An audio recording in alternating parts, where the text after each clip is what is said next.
મેં તો 20 વર્ષ પહેલા કીધું હતું જેમ ટેન્શન વધશે ને એમ હાસ્યકારોની કિંમત વધશે.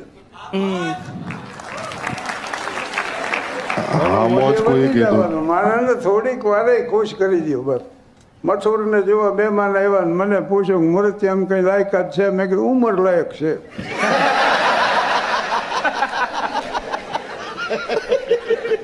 પછી હમણાં મને ભેગો થયો કે મારી પત્ની છે ને રોજ સવાર પડે ને 200 રૂપિયા માંગે. એટલે હોય નહીં તો કે હા સવાર પડ્યું નથી લાવો 200 રૂપિયા. મેં કીધું પણ એ રોજ 200 રૂપિયાનું કરે શું?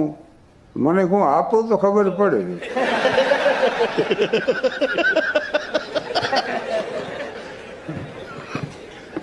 એટલે ટેન્શનમાંથી મુક્ત થઈ જાઓ. ન્યુયોર્કમાં હું ગયો ને તો એક ત્યાં હતા જેને ઉછર્યો તો એ કે ગયા વર્ષે અમને 2 કલાકનો બપોરના